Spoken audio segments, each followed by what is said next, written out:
આજે 8x5 અમારું ગૌકૃપા આધારિત જે મોડેલ છે એની અંદર અમે 8x5 પહેલાં ખાડા કર્યા હતા। એ ખાડાની અંદર 10-10 કિલો જેટલું ગોબર કમ્પોસ્ટ ખાતર પૂર્યું હતું, જે ગૌકૃપા અમૃતમથી કમ્પોસ્ટ કર્યું હતું, દેશી ગાયનું ગોબર। અને આજે ખાડાની અંદર અમે 5 આઈબર્ડ, સિંગલ આઈબર્ડના 5 ટુકડા 86-032ની વેરાયટી 2 સપ્ટેમ્બરે રોપી હતી।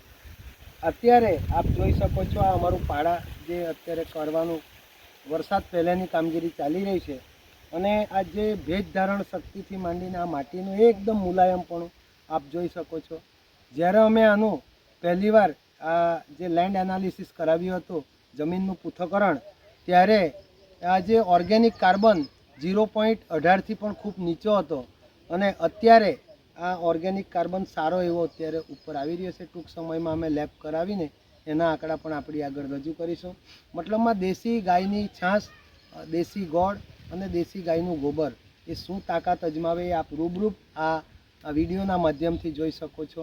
આ પરિણામ લક્ષી બાબત છે અને ગૌકૃપા આધારિત સૌથી મોટું મોડેલ છે। 8x5 આ જે રોપેલી શેરડી છે એની ફૂટ બી જોઈ શકો છો, શેઠા અને એનો જે એક વૃદ્ધિ દર આપ જોઈ શકો છો। આની અંદર અત્યાર સુધીમાં ઘાસ જે છે એ જેટલું બી ઘાસ છે એ કાપીને, નીંદીને એ પોતાની જે જગ્યા પર જ નાખવામાં આવ્યું છે, એનું આચ્છાદન કરીને અત્યારે આ પાડા જે બેડ બનાવ્યા છે એની અંદર અત્યારે હળદીનું વાવેતર કરવા જઈ રહ્યા છે।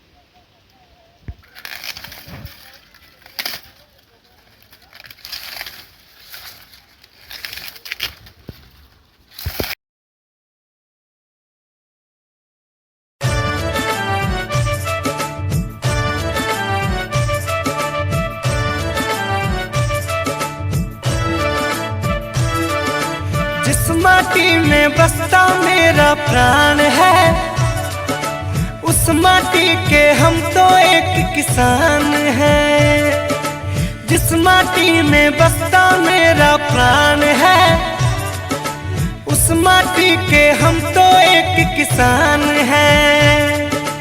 ये पुरखों के कर्मों का सम्मान है, ये पुरखों के कर्मों का सम्मान है।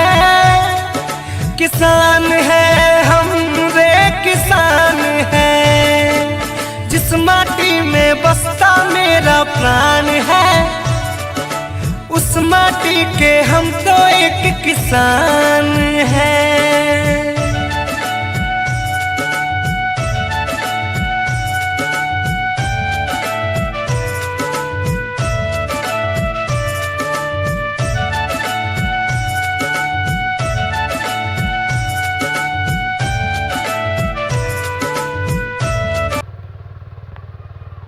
એક વર્ષમાં ખૂબ બચું કામગીરીમાં આજે 8x5ના મોડેલમાં જે વચ્ચેના ભાગમાં અને કિનારાના ભાગમાં જે ઘાસ છે એનું આ રીતે આચ્છાદન કરવામાં આવી રહ્યું છે।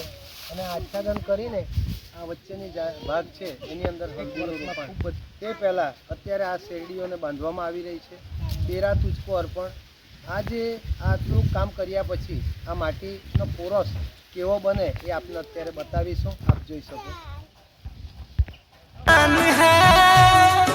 किसान है हम रे किसान है, जिस माटी में बसता मेरा प्राण है, उस माटी के हम तो एक किसान हैं।